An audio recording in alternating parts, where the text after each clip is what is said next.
little bit from them as to how they see things going there in Juneau, and both on any legislation that might be of interest to the city of Nome, but certainly everybody wants to know what's happening with the budget, and I know that's not necessarily, that's always a moving negotiation.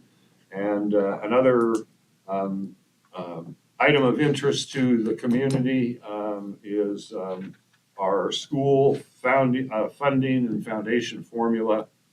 Jamie may have some others. And housing. Oh, and housing. Mr. Mayor? Yes, Senator, you have the floor. Yeah, Representative Foster is, they're still having finance going on. They took a specific break so we could meet with you. So if we could maybe start off with him so he can give a full report on from what's going on in the House. And then I can stay here as long as need be to finish up with what's happening in the Senate. Okay, that'd be super. Thank you. Thank you, Mr. Mayor. Can you hear me okay? Yes, sir. Oh, great.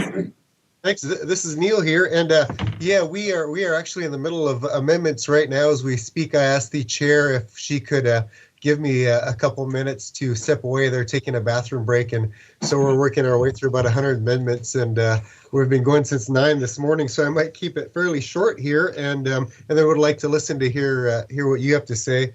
But I guess I would just start off by saying we're probably more of in a defensive mode than we are in a offensive mode. And that meaning we are trying to protect both the money we've gotten in the past, for example, the Nome Port money, and I'll get into that more here in a second.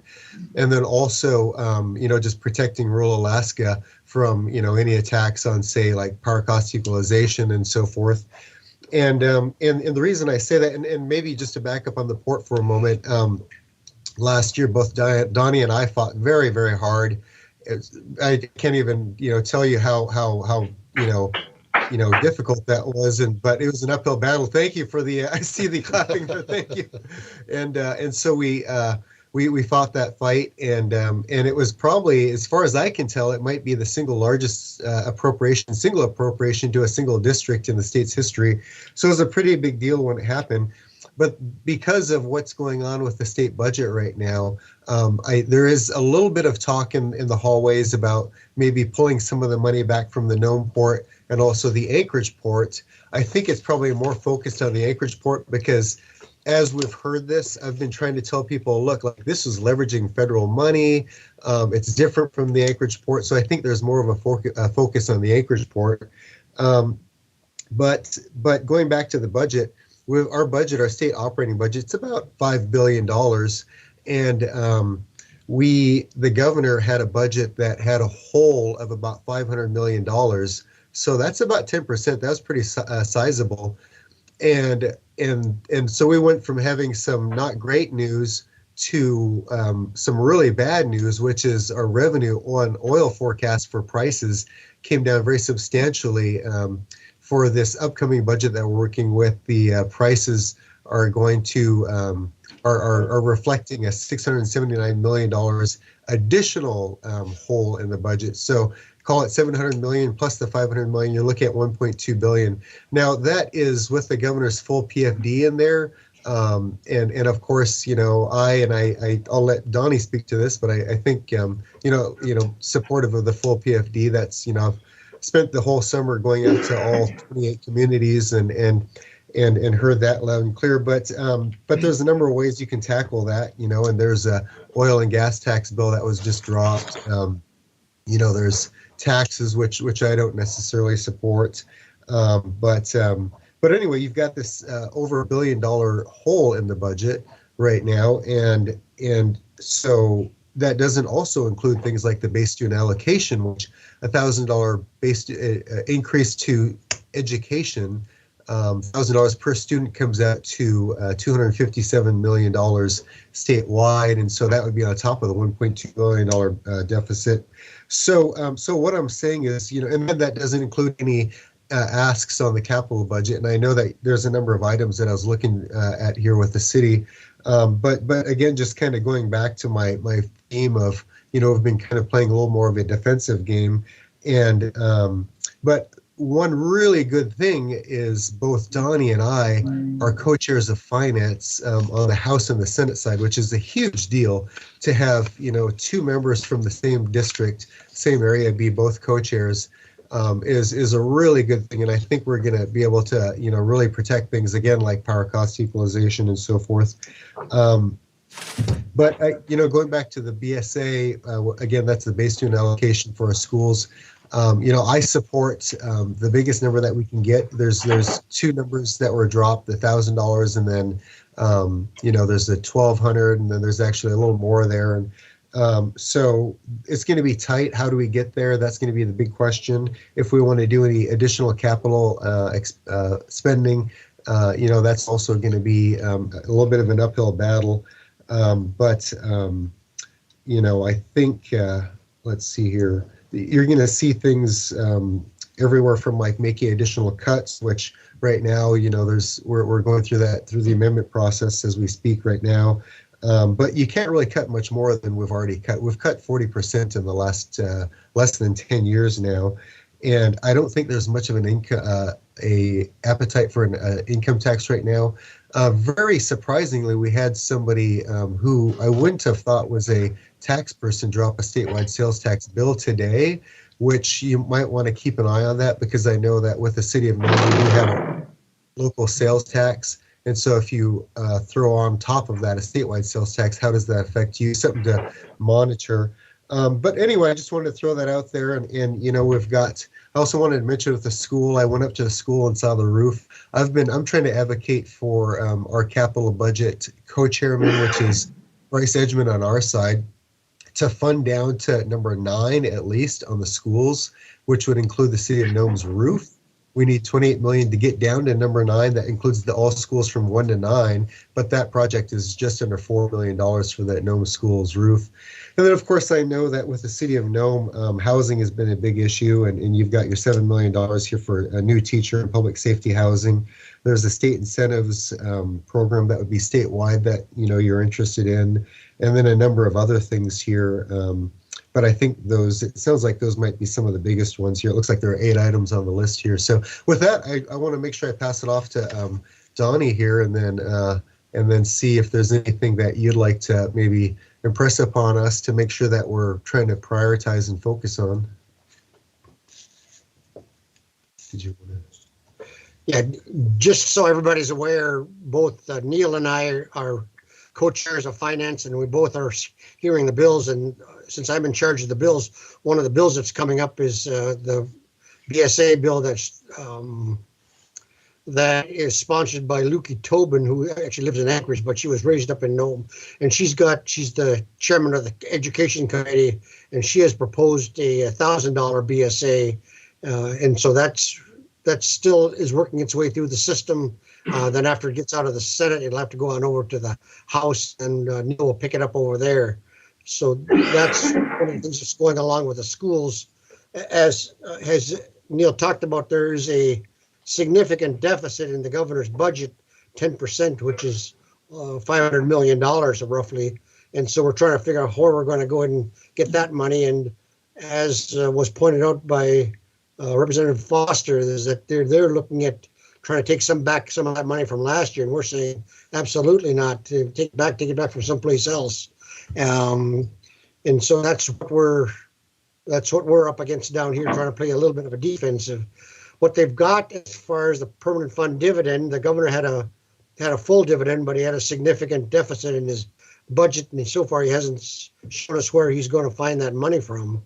And so there are several other things. One of the oil tax bill that Senator Wielechowski has put together has a sliding scale off what the oil companies have to pay for the credits that are out there. And then there's another possible revenue source, and that's the carbon capture and sequestration bill that the governor has put together. That's kind of you get a carbon tax, or you get a carbon credit for some of these things that the state can do. And some of the native corporations down here have already made some agreements to try and get on that bandwagon and sell some of their trees and lands and things like that for a number of years so they can get some money for it. The only other thing that's going on that's significant that I can think of is right now they're trying to change the formula for the permanent fund dividend from a full statutory dividend, which is based on the last 5 years, the average of it, and then going to either a 50-50 split for state government and the permanent fund dividend, or a 75-25 split for the same money that's coming through for that. So that fight is going on, but it still hasn't been settled. So we'll continue on. And as Representative Foster and myself have both said, we're both for a full PFD for everybody out there, because many of the people that live in our constituency, they are dependent on that permanent fund dividend to make ends meet, to buy shells, to buy groceries in the store, to pay for things like that.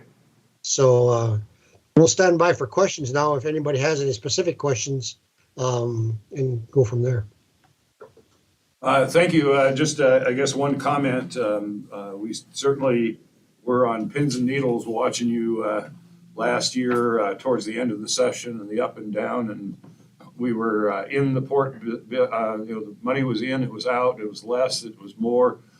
We were extremely grateful to have that come through. And I think that the fact that the state showed that level of participation to grant into this was probably a real big piece of the fact that Senator Murkowski and Sullivan and I don't think Representative Patola actually was in place at that point in time, but or maybe she was, but I know that staff was still following it back there, and the fact that the federal cost share for this thing was changed to 90-10, that further showed the federal support for it. Now, we say it got changed to 90-10, so gee, you should need less money. That's not the case. Inflation and all kinds of things have changed the numbers on there. And my understanding from the city manager is that we've already signed an agreement with DCRA, a funding agreement. And so we've basically already gone to the Corps of Engineers to let them know that we have the funding in hand. Clawing anything like that back would be the death knell, I think, in this project. And we had expected to sign that agreement here a few months ago, but it is working its way through, and likely will be to the city within 30 days to actually sign on the dotted line for that project. So just to pass that on so that, and Wendy can certainly provide more direct information to you down there. But gentlemen, you did one hell of a job last year, and we know you're fighting for us on this end from that corner of the state at this time. Does anybody have any questions they'd like to pose to Representative Foster? Because then we can thank him for interrupting finance and coming down just to talk to us for a few minutes. But any direct and short, concise comments or questions, if anybody there in the audience would like to ask, feel free. Superintendent Burgess, and if you actually could turn around and look at that camera behind you, that's how they see you. Up there on the Love this. Hi, Donnie and Neil. Can you comment? I saw that there was a new legislation proposed coming out of Senate Finance, Senate Bill 113, which would allow teacher housing projects to be submitted through the Major Maintenance Fund. Can you speak to that a little bit? Are there like restrictions, for small projects, large projects? I'm just kind of curious. I know that just came out of the committee recently. Yeah, what happened on the Senate side was that before I get started and comment on it, Neil has got to go back. If anybody has any pressing questions, maybe we can ask them now, and then I'll go ahead and answer your question, Ms. Burgess.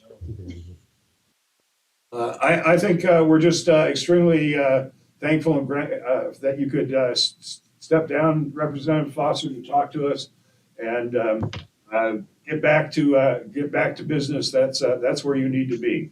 So thank you so much, and we will pass questions or comments back through you directly.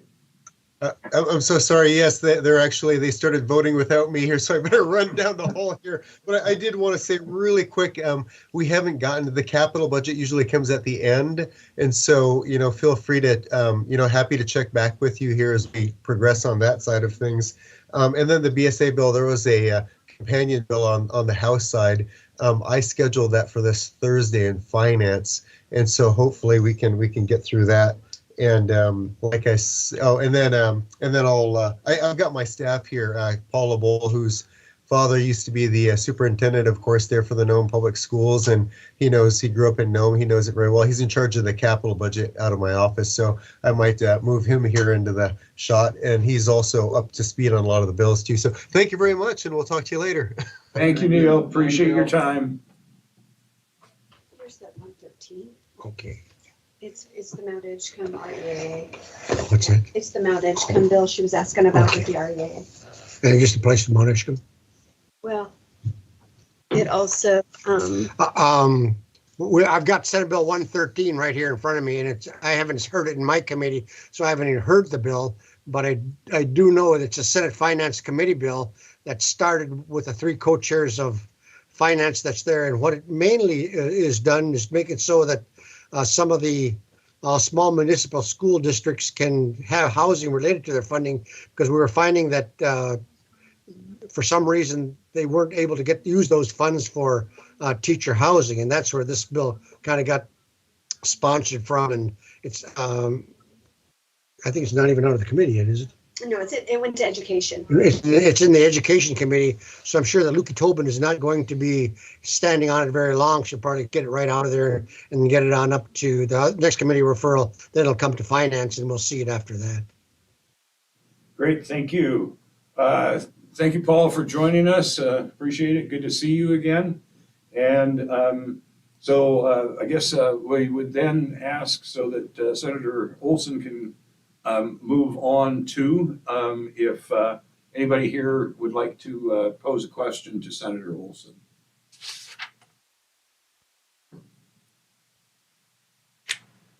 I can make a comment on some other things that's going on here in the legislature. Absolutely, please. Thank you. Okay. The spring forecast was alluded to by Representative Foster, and it certainly was dismal. The spring forecast initially last spring was looking at $81 a barrel.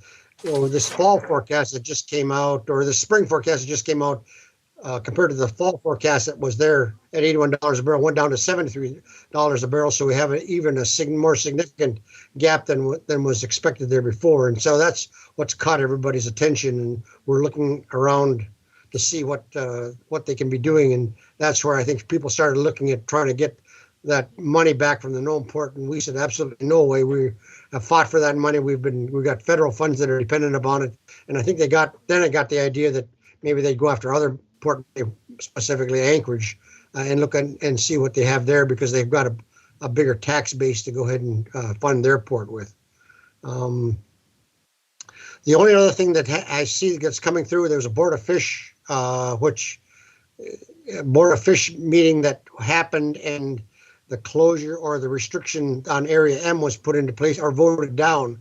And because of that, there's been talk of trying to go ahead and close down Area M. The Intercept Fisheries is out there. We'll see how that bill comes along. It still hasn't come out of the drafters yet, but that's kind of for the fishermen that are in the area, in the Nome area, and the people that are dependent on the salmon that come up the rivers there. We can be looking at that and seeing if we can have something before the legislature's over this session. All right. Well, when you're passing through, the crabbing has been great this winter, and it's pretty darn good. So if you can't come this way, I'll see if I can't send send one or two down your way. Sounds perfect. Anybody else, Glenn, would you? Senator, this is Glenn Steckman. I gotta look that way, I forgot. I know that you've been offering, housing is a major issue here in Nome as it is throughout all of Alaska. Has anything been discussed in the legislature to try to incentivize the private sector in the development of housing? Obviously Nome has its request for teacher housing and police housing, which we believe, and Jamie Burgess can also speak to this, would help stabilize our workforce, especially our teacher workforce, for providing them quality housing, especially near the elementary school where this housing development is scheduled to take place. So the housing is walkable. The city and the school district are looking at this as $6.5 million in a revenue bond and $6.5 million hopefully in some type of match, whether it's through Alaska Housing Finance Corporation. But can you give us any ideas on how we should approach this? We're short, I estimate about 150 housing units in Nome.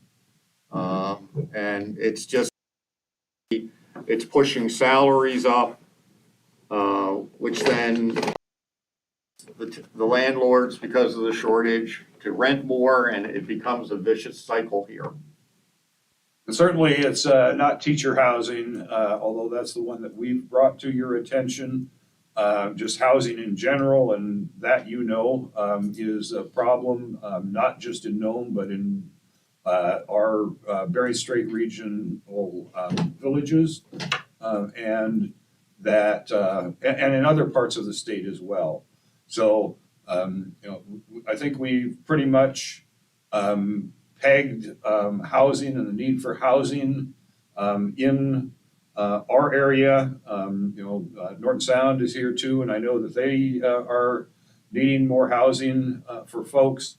And so yeah, housing is up there on our radar in a big way, especially as more development is.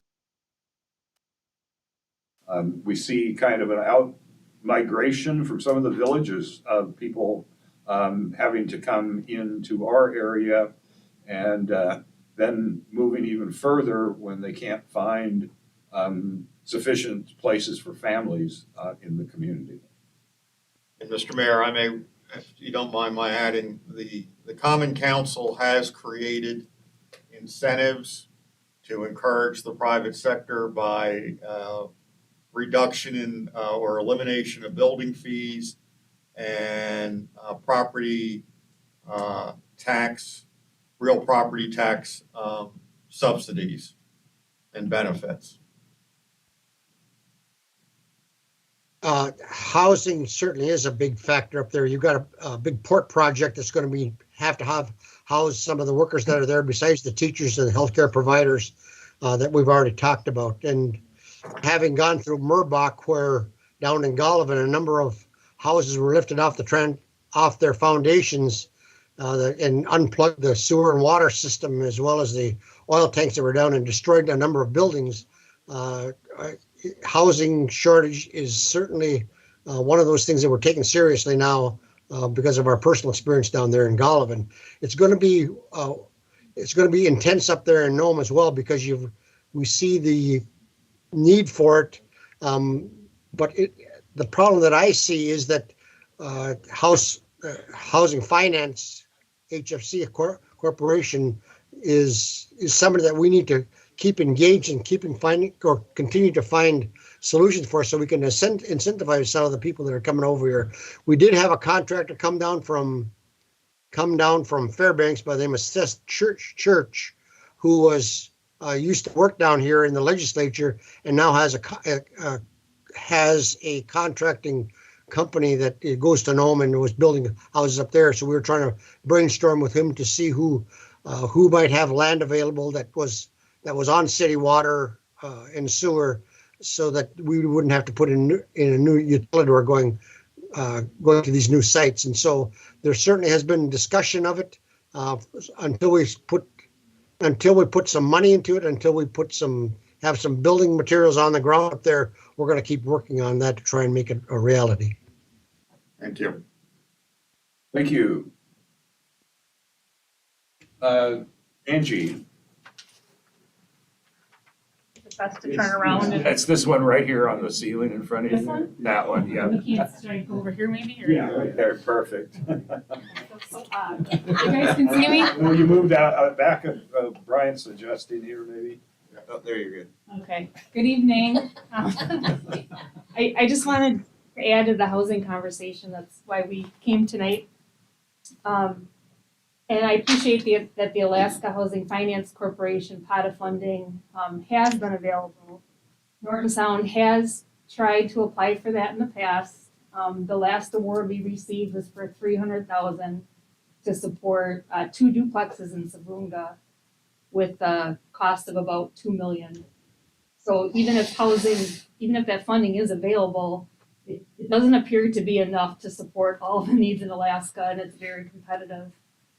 As far as Norton Sound Health Corporation, we currently own 29 units of housing, and we currently lease 70 units from different individuals downtown. So it's no surprise that Norton Sound is often the biggest consumer of housing in our region. I think if you ask anyone that, we've grown patient care wise. And in order to support that patient care, we've had to add to our workforce. The other problem that complicates this is that we're very short on patient lodging. And so as we've added more services and expanded care, we don't have enough room to house our patients at the hostel. So we're using additional apartments in town to also house patients. We've estimated at the minimum our need to be 3 20-plex apartment units. In Capsis, we only included a very modest housing request. And to add to this, we're also trying to expand QCC, which we shared with you in February. So with that expansion of QCC, and that's our first priority, obviously additional housing will be needed for employees as well. So we're happy to work with the city on this. If Norton Sound, it is our goal to build those 3 20-plex apartment units. That would free up some additional housing then for other professionals in town, moving to town, port contractors. And we just looked at our vacancy list. What was the number that you came up with? We're over 200. We have over 200 vacancies, and the number one reason cited for someone to come and take a job here is just the lack of housing, and that's on top of what we're already using. Again, we're happy to partner with the city, come up with to try to make a difference with the housing problem. Here's the way I look at housing. I think it's a statewide problem. So the state needs to step up to the plate and use other avenues besides AHFC to try and make sure that, because they're responsible for what's going on up here as well. So we as state elected officials need to step up to the plate and try and make it so that for the projects that we have going on out there, that we are looking after the details that many people don't even think about, and that one of those is obviously housing. I know a couple of years ago, Nome Eskimo community was going through a request and a process of trying to develop housing through the AFHC program. Tiffany Martinson was just dogging that in a real big way, but found that AHFC, basically, they looked at, there's no regional differential, I guess, is what the real thing is with it. And, they look at, what it costs to build something in Anchorage or a road community and basically throw rural applications out the door. So that might be something that we need to, try to work with the agency. But some legislative intent might not be a bad thing.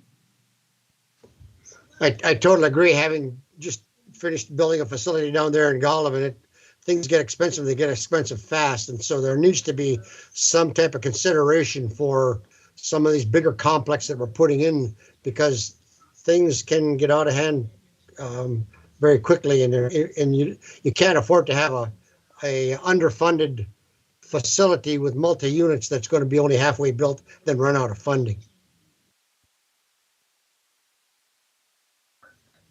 Hey, any other questions or comments for Senator Olson? Walter? Right there. Hello, Senator Olson. I'm Walter Rose with the Bering Straits Regional Housing Authority. And I just want you to be aware of a couple of projects we've got going. This summer, we plan to break ground on the Teller Environmental Adaptation and Mitigation Project, which will construct 8 new homes across the street from the airport and move 32 homes up from flood-threatened areas. Bering Straits Housing will be providing funding for 4 homes using Indian Housing Block Grant funding. And Lisa Murkowski has secured $5.1 million in EDI funding for that project. So the project is funded. We are almost through the environmental assessment, and we hope to be able to build a 30-acre gravel pad across the street from the airport this summer, and to construct new homes and relocate existing homes during the following summer. Well, that sounds like a great idea. I think getting them out of the floodplain is important. But you're up there just on the north side of the runway. We are talking east of the runway, across the street from Bob Blodgett Highway, kind of near the old gravel pit, we're calling it. Okay, yeah, now I know where that's at. Right. Well, I applaud your efforts to go ahead and get that money from Lisa Murkowski, so I appreciate it. Yeah, we also applied to construct 10 homes in Golovin under the Indian Housing Block Grant Competitive Program this year. And if we don't get it, we will have another opportunity to apply for this year. We were applying for 10, and Housing has budgeted 2 homes in Golovin. We also got a imminent threat grant, and we will be constructing 3 emergency replacement homes in Golovin as soon as the snow melts this spring. Well, thank you very much for doing that, Mr. Rose. Mm-hmm. My pleasure, and thank you for hearing me. Okay, take care. Thank you, Walter. Anybody else? Mayor Handlin, Greg Knight here has a question. Okay, go ahead. This question is actually for Paul on staff. What I'm wondering, in terms of what Representative Foster had said, do we have a timeline to know about whether that money's going to get clawed back either from Anchorage or from Nome? Is there some kind of timeline that you're aware of that we should be watching for? Well, I missed one part of the questions. I thought you said STAP. No, I was just asking for Paul on staff. Oh, staff. Okay. Yeah. Well, first of all, let me just say that the idea that it's going to be clawed back, that has got to be an agreement between the co-chairs of finance, both of the House and the Senate, before they're taking any money back from Nome. And so we're putting our foot down hard. We worked hard for it, and because of that, we're not letting it go easy. They can take it out of Anchorage if they want to, because they've got their own issues down there with the mishandling of the port project that's gone on over the last 5 years. And so I can almost guarantee you that they are not going to get their hands on any of the Nome money that we got from last year. So I wouldn't get too excited about having that happen. Now it can by some unforeseen thing, but I don't actually see that becoming a reality at all. All right. Thank you, Senator. Thank you, Greg. Greg's with KNOM. Anybody else on the meeting remotely here that has a question or comment?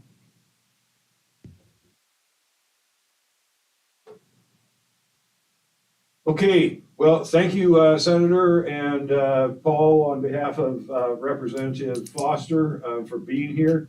We really appreciate you taking time out of this evening to meet with us for just a little bit. And we certainly know your numbers and appreciate your always willing to take our calls when something comes up. And God bless you there. Get back to work, and there's no place like Western Alaska. We always say no place like Nome, but there's no place like Western Alaska. Thank you from the bottom of our hearts.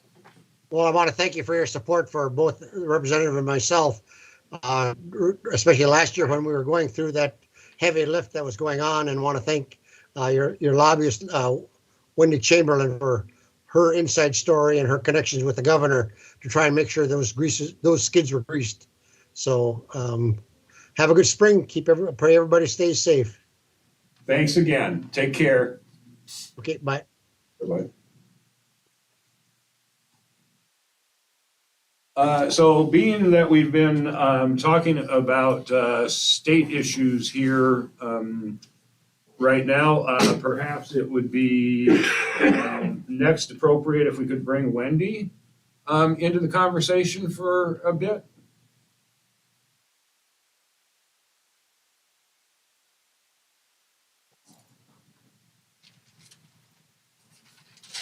Wendy, are you able to hear us?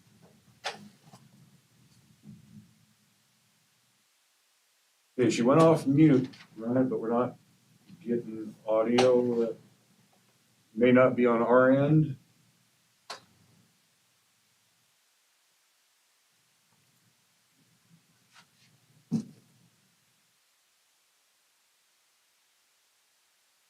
I don't, I don't know what to tell you if other folks are working and she's not.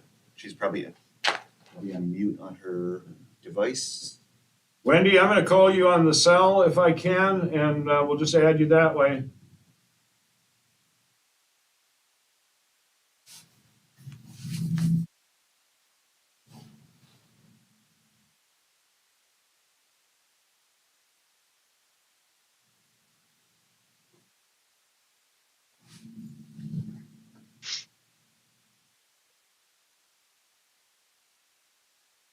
Hi, Jones. Hi there. Hi, John. Hello, Sorry, Wendy. Yeah. I couldn't get it to bring my voice through, but I'm off mute, so sometimes that happens. Who knows? Yep. Okay. Well, thank you. I'm just going to kind of set the phone over here so it's under the speaker as well, and so others maybe can hear you that are on the line. But thank you for participating with us this evening. Appreciate it. And all that you do. You heard Senator Olson and Representative Foster's take on a few of the things.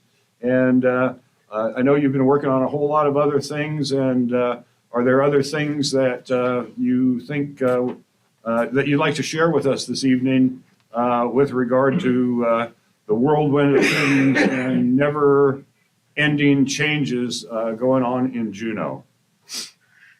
Yes, thank you very much, everyone. So I will tell you that probably the biggest issues facing them right now, of course, is the PFD, and it's more difficult for probably Donnie and Neil to say.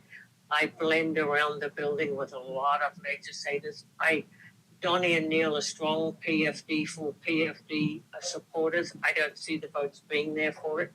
I think what we're hearing now is about 1,500, definitely in the Senate, about 1,500 for a PFD, anywhere from 1,200 to 1,800 seems to be the number.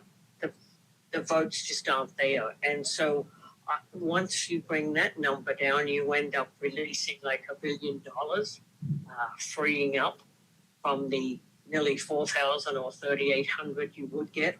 And so at that stage there, they're looking at increasing the BSA to some level. And I think that's great. What level, I'll have to fight that out. Some people want the $1,000 per student.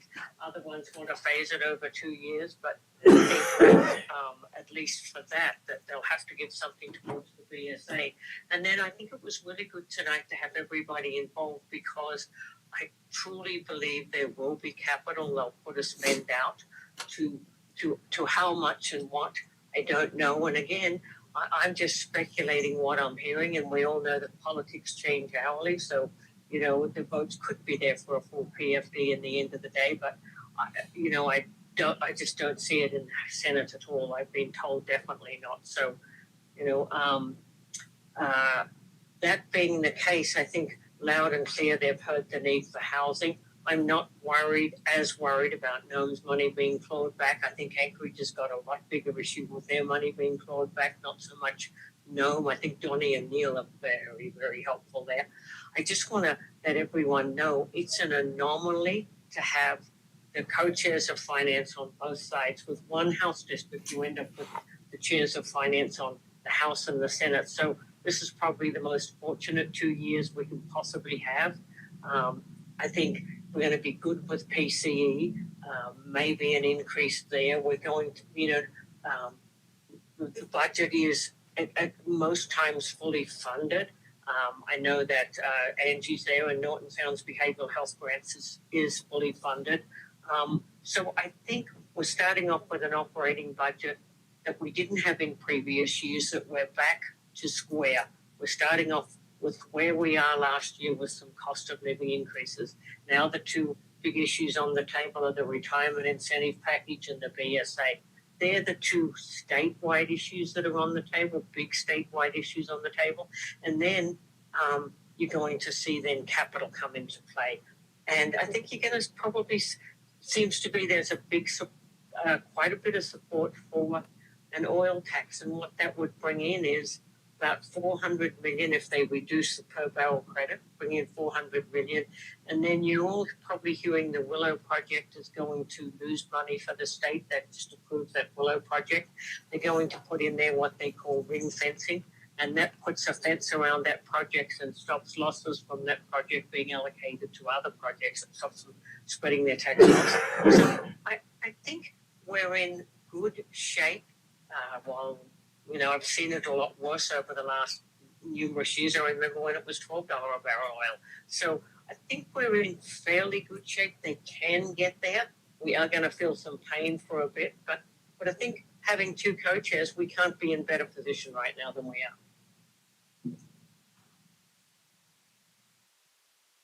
Sounds great, Wendy. Thank you for that. And I know you and Heather are in 20 places at once, keeping track of all of this and pushing it. And we've got a great team down there working for us. So kudos for your part as well in each of these things that you're able to skid the wheels and get through on our behalf. Thank you, John. Are there folks here that might have a question for Wendy? Jamie, what's the BSA today? 5,960. Okay, That's the current BSA. okay, and that the increase is proposed to be 1,000 on top of that? That's under the Senate, that's under the current Senate bill proposal. The House bill that passed out of House Education Committee brought that amount to $600 the first year. I think another 600 plus, and then another enough to make it to $800 over 2 years. So they did reduce that from the original proposed $1,250.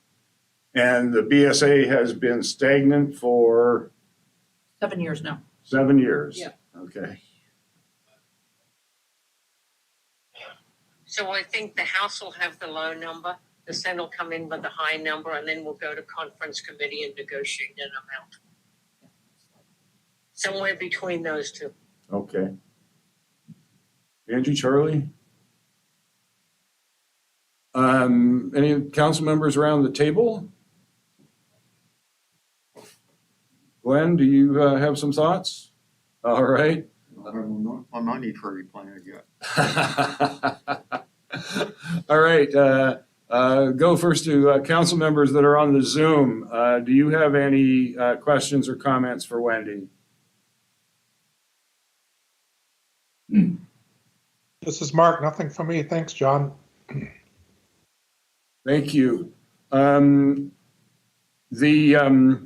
I guess we see Greg's hand up. That may have been not cleared from the last question.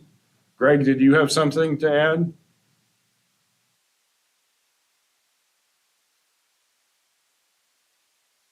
Okay, we'll take that as a no. And one call there for folks on the call. Deanna or anybody else there that would like to comment? No, thank you. We're good. Okay, great. Thank you. All right, I guess we're maybe ready. Maybe we'll have some comments or discussion on the state stuff after. But let's go ahead and move on then to the federal side. And we're happy to have with us Jay Stern.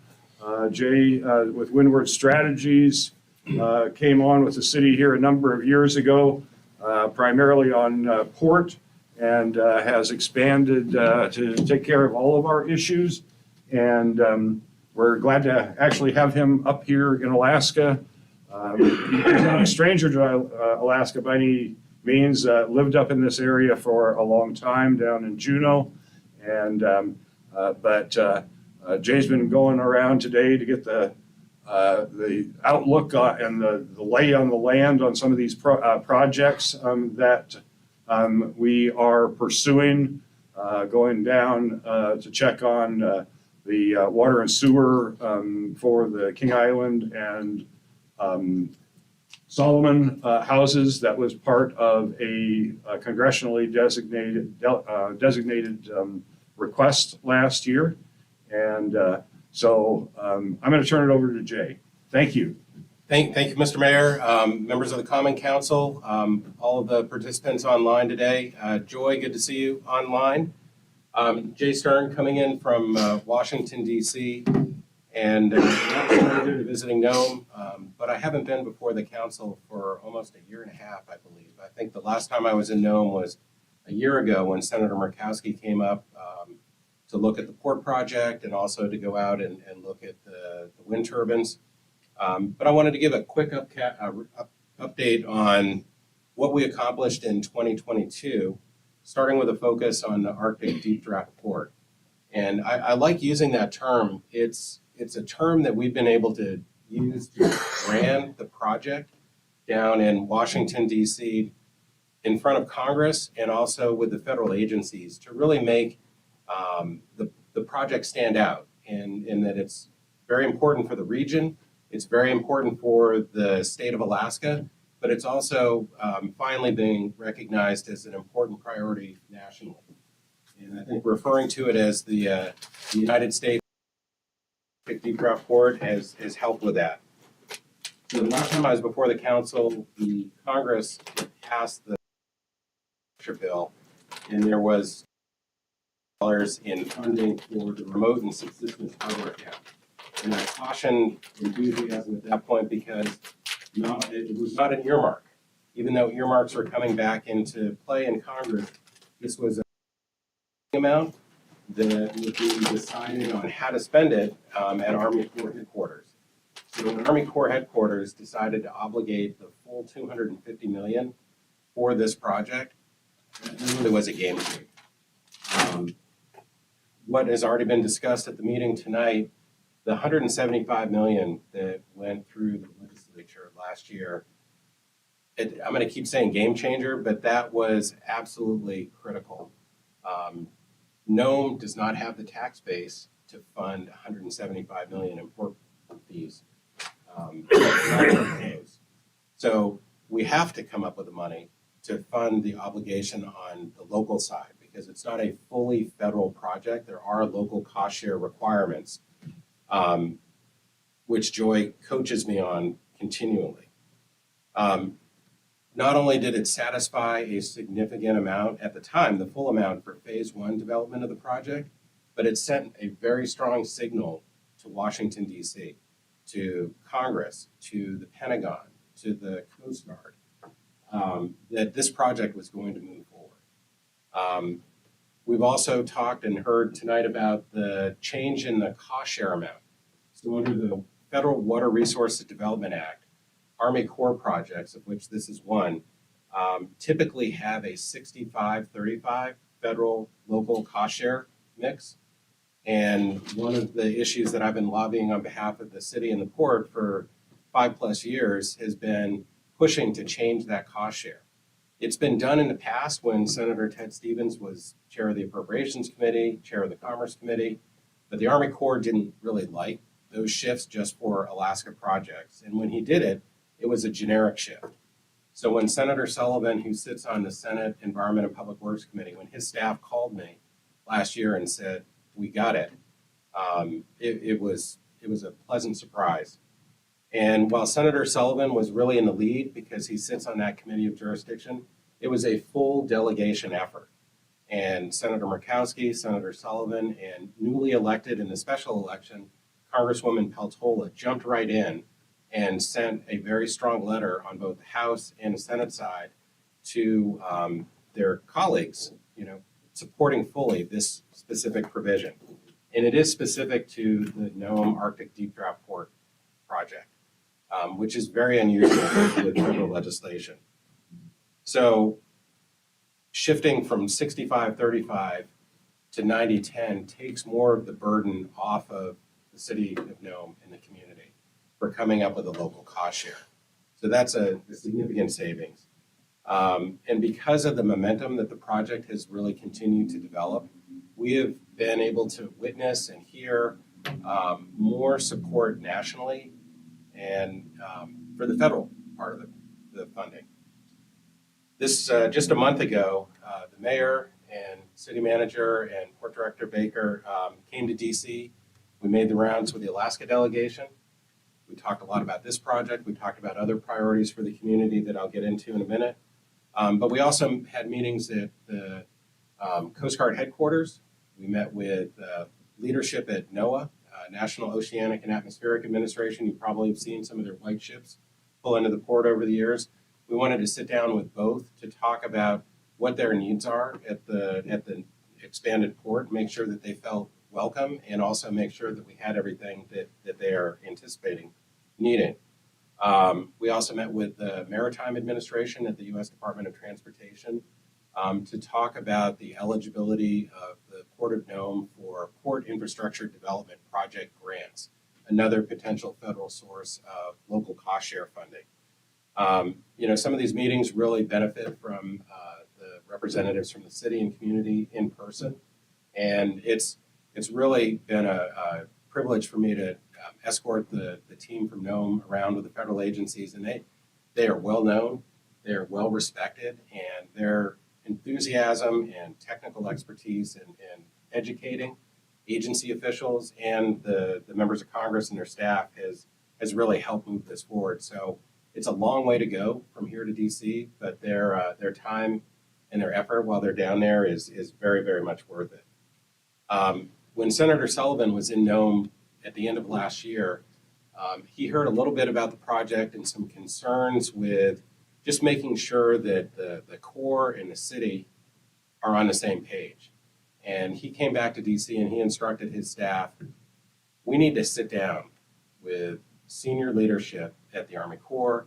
And while we're doing that, let's also bring in leadership from the Coast Guard and from the U.S. Navy, and literally make sure that as the final design details for the port expansion are really being decided, that we have what we need.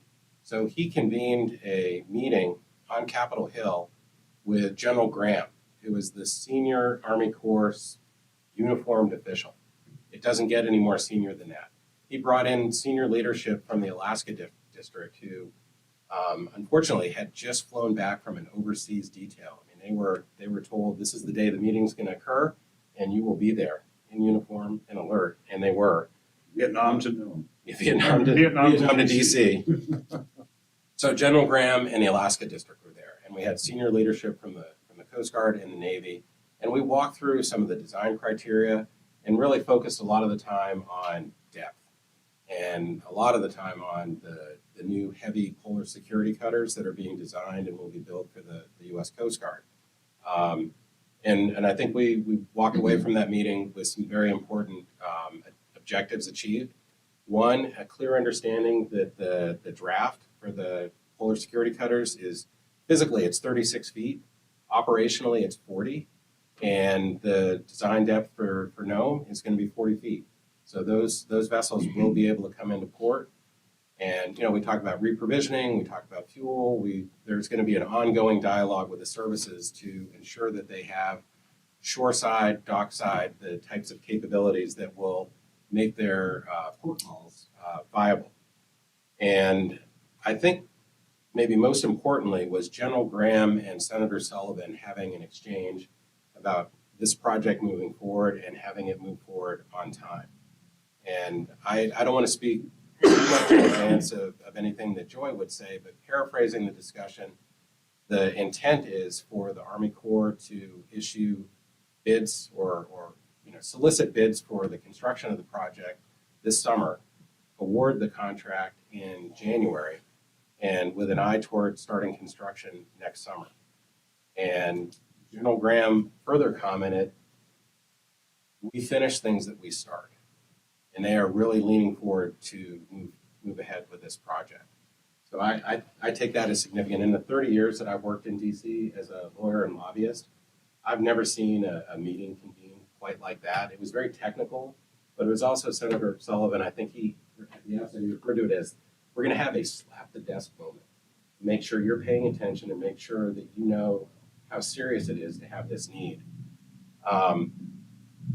This past week, the Senate Armed Services Committee, this is budget time in Washington, D.C. as well, hosted an oversight hearing that included the top general for NORTHCOM, which was established shortly after 9/11 to do something as important as defending the homeland.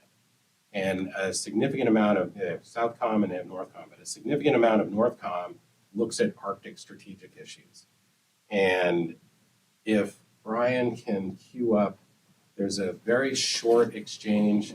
The ranking Republican for the Senate Armed Services Committee, Wicker from Mississippi. So we have in this clip, which is very short, a senator from Mississippi talking about this port project.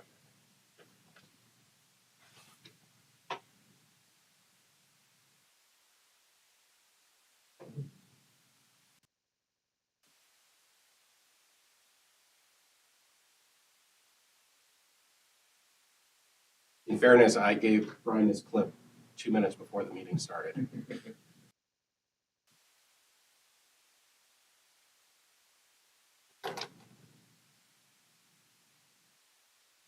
And in fairness to Bryant too, the computer system that runs all of this stuff tanked here just very recently. And they just were trying to get it all rebuilt before this meeting tonight. There's probably some response in support. Oh, there we got something. Support of these ships. But as we all know, they cannot operate in the high north without fuel and supply. Thank you. Senator Wicker, please. General Van Herk, let's keep talking about the Arctic then. During your posture hearing last year, I asked you about the Coast Guard's authorization to build 6 new icebreakers. And I appreciated your response in support of these ships. But as we all know, they cannot operate in the high north without fuel and supplies. Currently, the farthest north deepwater port we have is Dutch Harbor. On the other hand, Nome, Alaska, nearly 800 miles north of Dutch Harbor, has been granted money to dredge and develop a port in order to provide services to deep draft ships. How would additional icebreakers and the development of the port in Nome enable NORTHCOM to accomplish your mission in the Arctic? Thanks, Senator. First, the 6 icebreakers that are on plan for the Coast Guard are crucial to enabling persistence to operate within the Arctic. Persistence is also enabled by having fuel capability further north than currently in Dutch Harbor, in Nome, as you alluded to. That allows either the Coast Guard through their cutters or their icebreakers or Navy vessels to remain more persistent. That's strategically important to that location. I would like to clarify one thing. The Infrastructure and Jobs Act that was just passed provided about $250 million for the Port of Nome. The dredging portion of that is not currently funded, and it would require that dredging from a 30-foot depth to 40-foot for these vessels that we're talking about to get in there. We're going to work closely to make sure we can get that additional funding for that persistence I need. So the additional funding is not adequate unless we get the dredging done. It is certainly adequate for commercial operations, benefit from the local communities, indigenous people in Alaska, absolutely. For military use, we have to get the additional dredging, that's correct. Okay. Let me switch to General Richardson. The Navy. Get most of the facts right. It's not bad for a guy from the Southern Gulf. I wanted to include that clip.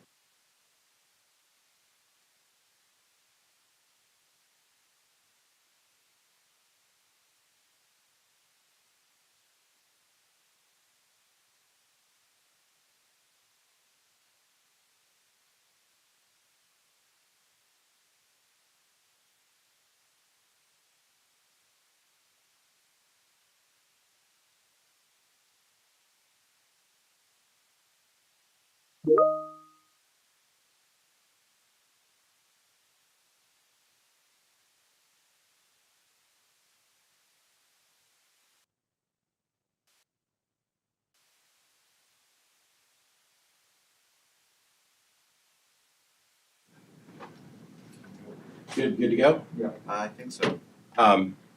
Last year, we went through the second year of federal earmarks. They're also referred to as congressionally directed spending. It's, Congress has brought them back. It's a way of giving Congress more control over how federal funds are spent and not just deferring to executive branch officials. So we got $100 million through EPA for sewer and water project here in Nome. I got to see where that will be spent. We could have done a little bit better, but I think the $250 million for the project kind of took a little bit of the oxygen out of the room. We're now in the midst of the FY24 appropriations process, so this is the third continued year of federal earmarks. It's a little bit of a down year, similar to what the senator and representative down in Juneau were saying. There's a sort of like an economic correction. Frankly, Congress over the last couple of years going through COVID has spent like drunken sailors. And there's not as much money allocated for the appropriations process, but it is still moving forward. And working with the city manager, with the mayor, and with Joy, we submitted 3 priority appropriations earmark requests. Top one was for teacher and police housing. Second was for rapid response facility for the utility. And we also put in money for funding for the port project because there still are going to be needs on both the federal and the local cost share. Both Senator Murkowski and Congresswoman Peltola support the earmark process. Senator Sullivan, for his political philosophical reasons, doesn't support earmarks, but the way he has supported this project, I want to emphasize it's a total team effort. It's a very complementary approach. First with the 3 that included Congressman Young, and now with Congressman Peltola. And I see that Wendy is still on the phone. She and I may be thousands of miles apart, but when I did live in Juneau, got to work more closely with her, and we really are a great tag team at the federal and state level in terms of coordinating strategy, information, and doing whatever we can to support the community. So that's my report for now, and I'm happy to answer any questions. Great, thank you. Very succinct. I appreciate that. Audience members, hi, Josie Stiles has joined us. We're glad to have you in the room. Are there others there in the audience that have any questions they'd like to ask of Mr. Stern? Okay, around the table and on the Zoom Teams meeting?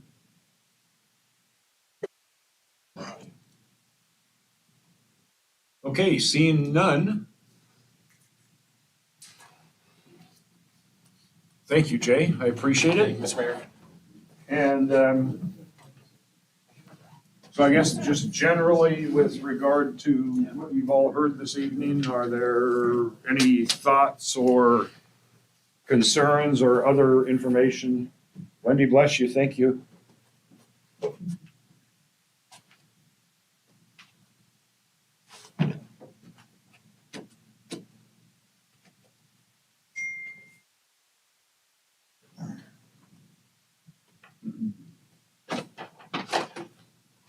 All right, well, as we all know, it's not over till it's over.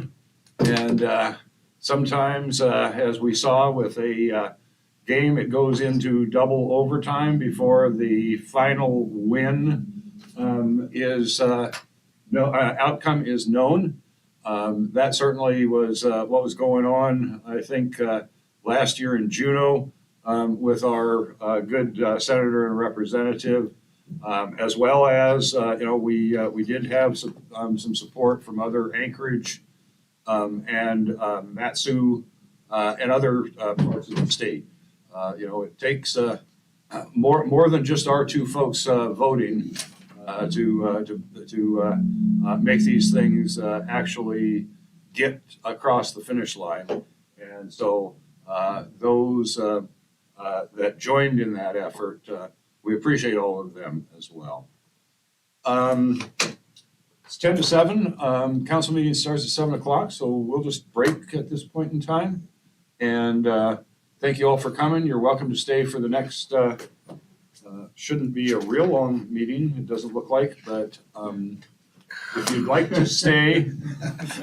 The reason we're having a meeting tonight is because we wanted to do this. And then we also wanted to give an opportunity if there were citizens that wanted to come and address the council on anything. But otherwise, it's pretty much reports.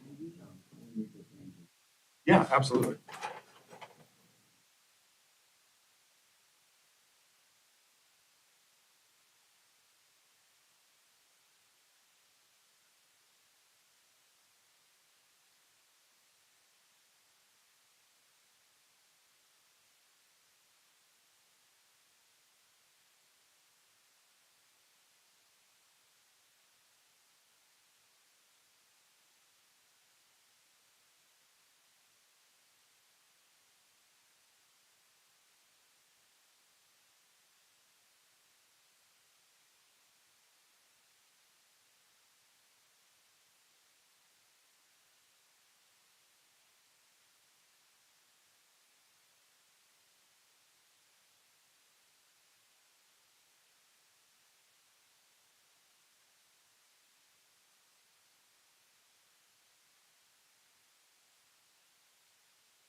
breakfast place right I was now. thinking ahead. Me too.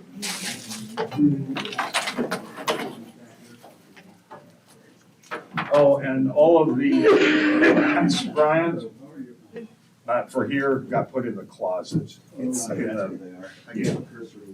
Yeah, yeah, I shoved it back there.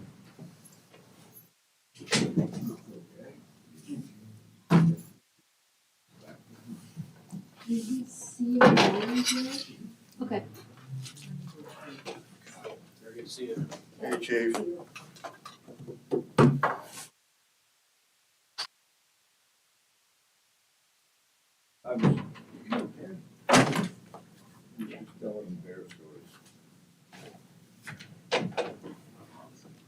The chairs got changed around. Everything. I got here early so I could sign. Yeah.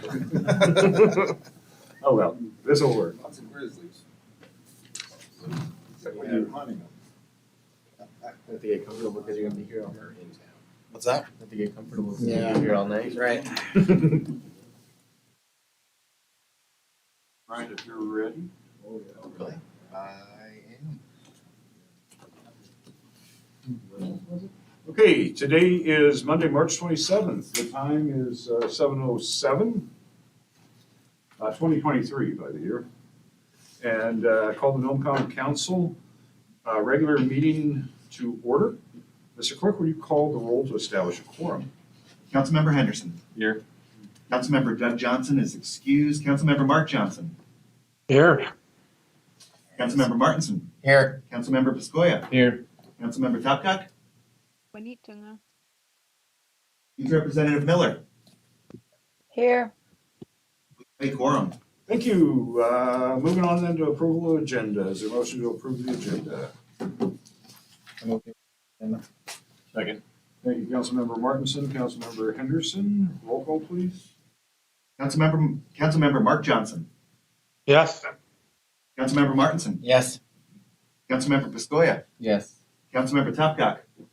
EE. Councilmember Henderson. Yes. Motion carries. Thank you. Next, moving on to communications. We have a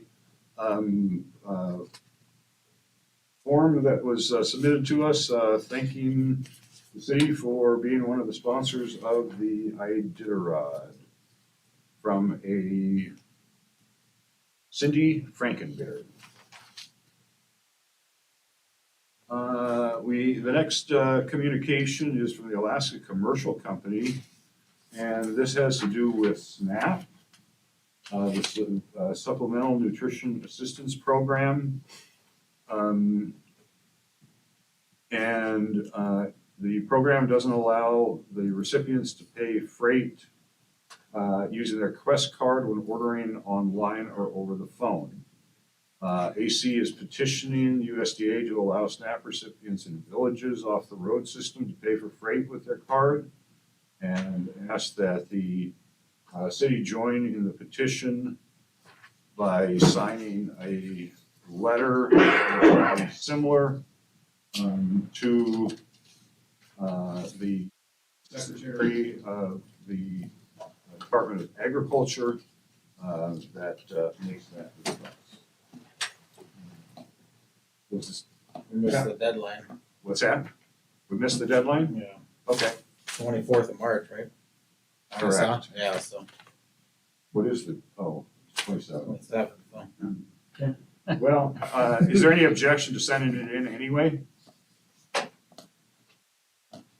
Okay, we'll go ahead and send it and say we had a blizzard or something. There you go. All right, next communication, Clerk Hammond, with regards to some property tax forgiveness. You want to just summarize that in a couple of words? This one is,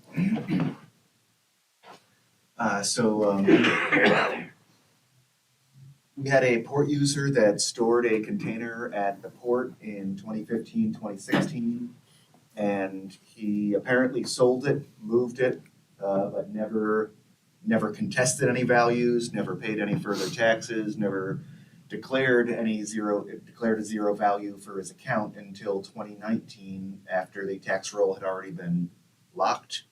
And he's been asking to get this forgiven for a few years now. And each time I've told him that you have to write to the council, he hasn't really put it in writing. And so he, at this point,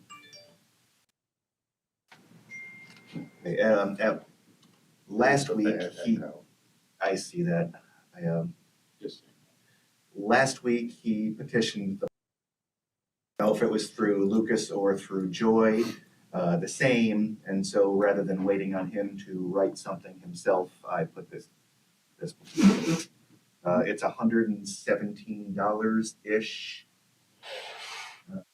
It's about the same as a similar write-off in the past. Want to just make a motion? Yes. I'll make a motion to forgive $117.12 in accumulated taxes, penalties, and interest on this account. Second. Thank you, Councilman Henderson, Councilman Martinson. I think the memo is explanatory, so I'd ask for a roll call, please. Councilmember Mark Johnson. Yes. Councilmember Martinson. Yes. Councilmember Piscoya. Yes. Councilmember Topgok. EE. Councilmember Henderson. Yes. Motion carries. Thank you. The next item is our budget calendar. Moving on down the agenda then to citizens' comments. Are there any members of the public that would like to address the council this evening?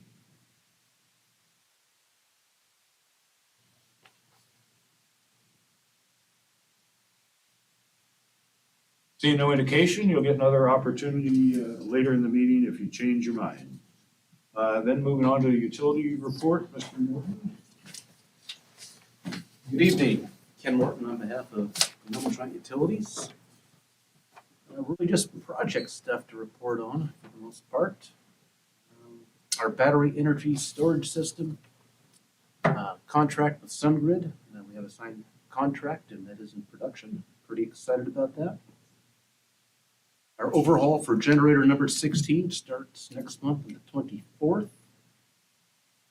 On the East 6th Avenue water sewer design, we've got a 35% design. We need a bit more survey data to advance. But, nothing really complicated about that one. Supplement Drive.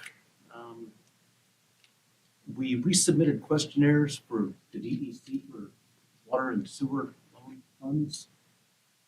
We did that a couple years ago, but they're only good for 2 years and the project did not move out at the schedule that we thought it would. So we did it again. There's some advantages to that, but we've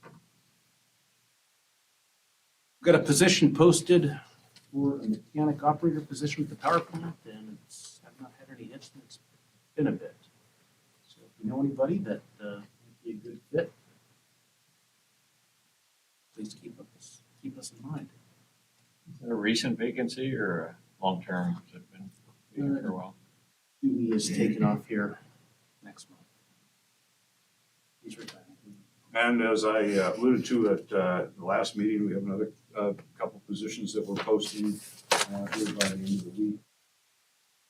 Operations superintendent to take care of some of the field operations, and free Ken up from some of those responsibilities with some of the projects that we have coming up. And then a financial officer that just recently resigned. Along that line, I'd also made reference to some delays and issues we had with some of our book closing, but we've been working. I appreciate staff that has been willing to work weekends to help us get that stuff going. And also then we're hoping we can find somebody locally on it, but you know, it may be that found that some of these positions are hard to fill and have to be partly remote. In talking with our auditing firm people that may be willing to do like a week here and 3 weeks out of Anchorage. But again, we would love to have somebody qualified to be in town and rent or own a house and contribute. But that also is ongoing. And then NSEDC just had a recent sign up for the annual energy credit that they have been offering. It was all supposed to be done online.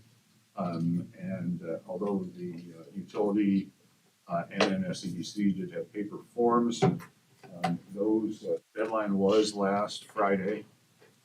It's been determined that there are possibly 200 people that didn't bother signing up. And we have requested some additional opportunity to try to contact folks to figure out why they did not get the application it's in, whether it was a technological change, out of town, didn't know, et cetera, et cetera. So NSEDC is willing to work with us on that. And again, it's one of those programs that is of benefit here, so we're some additional effort into it. Did most people sign up online, or, because this is kind of the first year you've done it without having to cycle through City Hall, right? Last year they did the same thing, and the system was not, there were some bugs in it to start the process on it. They did many refinements on that. And so there were quite a few people that, the majority, I'd say 80%, 85% even, of the people that did sign up did use the online system. So that was my addition there. Any questions or comments on utility related? No All right, comments. Thank you, Ken. And I saw last night there were still a few Christmas lights on. Here, 1st of April, we can shut those down. We turned the lights off at City Hall today. What's that? We turned the lights off at City Hall today. Oh, okay.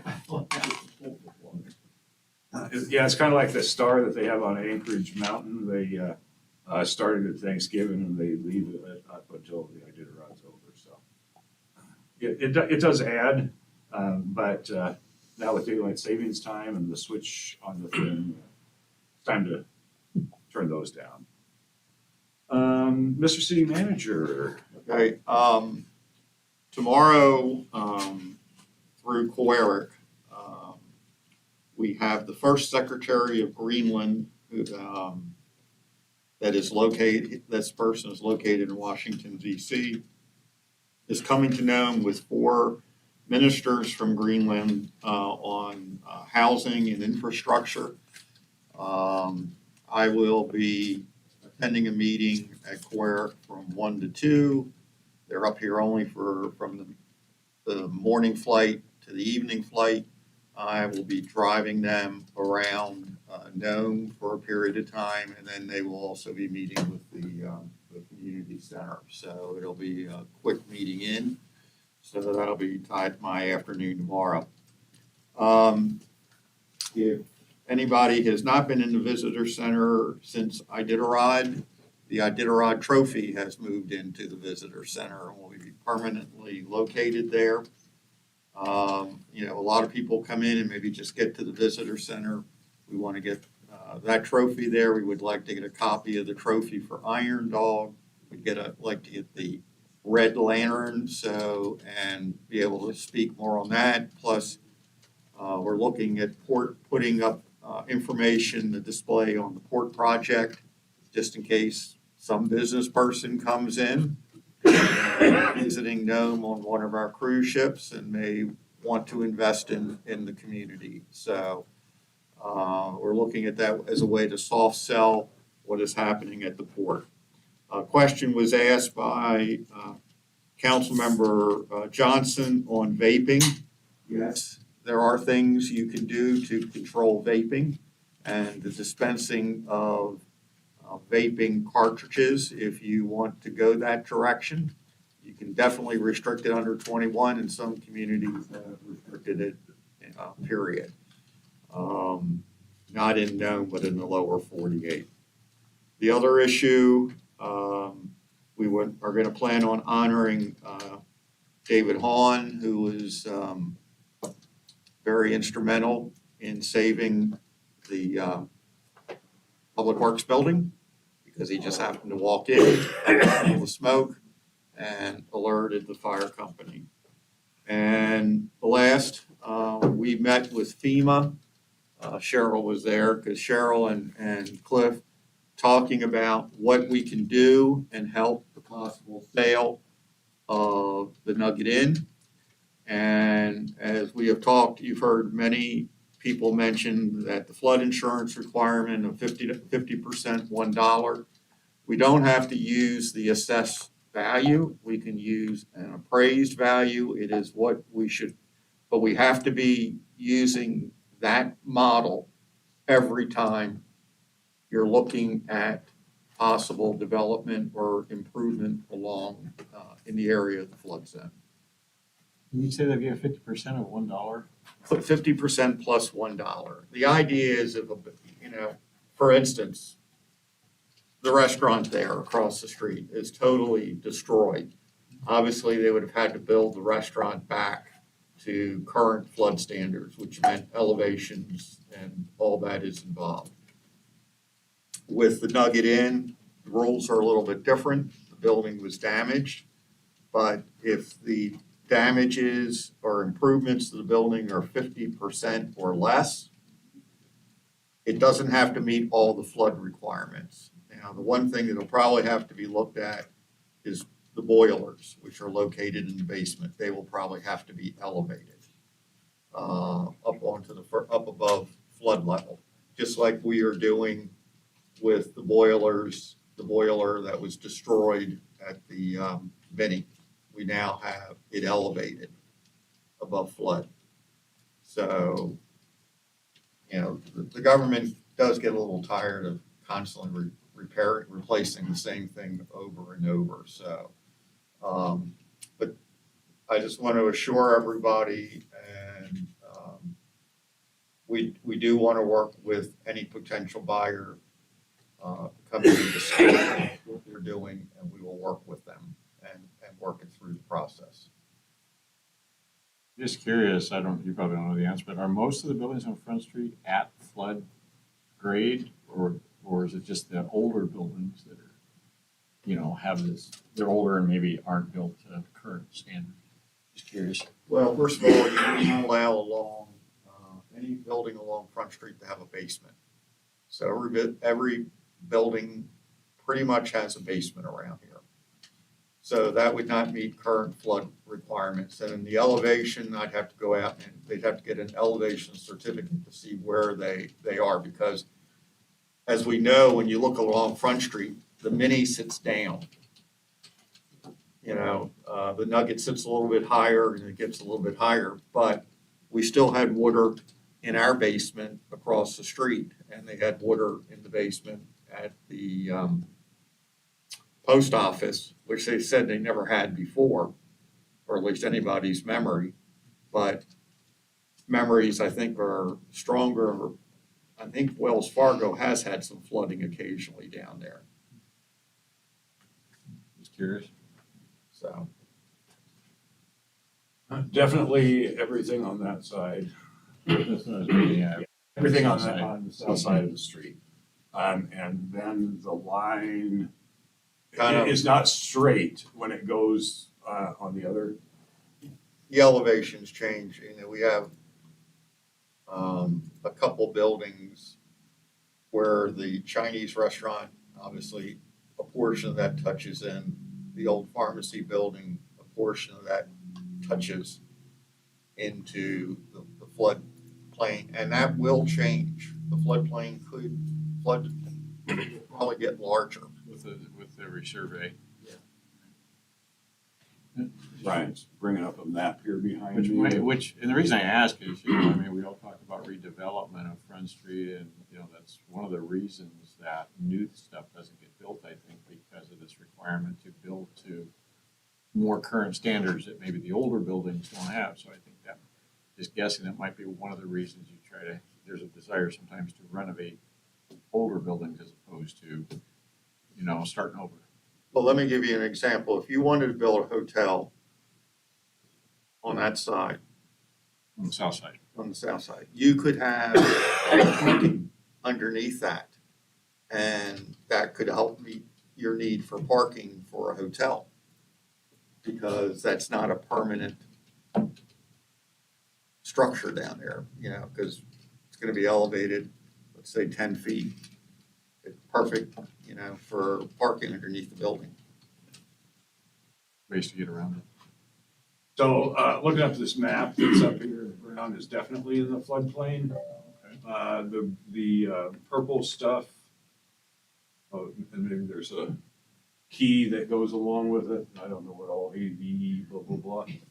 But you can see that, going across Front Street on this end, it basically stops on, over here. But when you get down further, and then maybe enlarge it again, just Brian down by Stedman, if you pull it that. You can see, okay, then it kind of takes in a corner, and 23A is the Pioneer Building, which is built up itself, but their stairs are in the floodplain, or were at one point in time. A bunch of those other lots there, the National Guard Armory, part of that is inside the floodplain. That's the purple, Yeah. obviously. Yep. Sorry, I don't mean to divert the conversation to something, but how often are those surveys required, I think it's every 10 years. It's actually done by the feds, and they'll come in. Every 10 years. They'll do new mapping. I don't know if it's every 10 years. I know that, I'm not sure, but it could be. I just won't go any further. And I think then when there's a big event, that triggers them to want to come and take a closer look at what's going on. So Interesting. And at your next meeting, as you saw in my notes, I am recommending that we go forward with the heating and ventilation replacement in this building. We have not seen any grants that would apply to this building. But then we're gonna have to, and that would be done through ARPA funds that we have available. It's about 1.1 million in ARPA funds, and it's estimated about 1.1 million to do the heating and ventilation replacement. The big issue is going to turn to the rec center. We're intending on applying for the community development block grant funds that are available this year, but they will not be available to the fall. We had mentioned, or I had mentioned before, you had 2 years of surpluses here. Both of them were related to care funds. And I had mentioned the possibility of taking them from the general fund, there are no restrictions on those dollars for the repairs. And I'm just throwing this out for discussion. I mentioned in the minutes to start looking at a possible general obligation bond because there are so many things that have been delayed over the years. So we just hired a grant writer here. And so hopefully we'll be able to dedicate more hours and time to chasing grants than maybe we've done previously, correct? Well, we stepped back from not going after the community development block grant because Home Plate was going after them. And we're going to be looking at, and actually Jay and I were talking about it today. between the mayor and me. We had been taking him around, showing him things that we would like to get repaired. So we're gonna be looking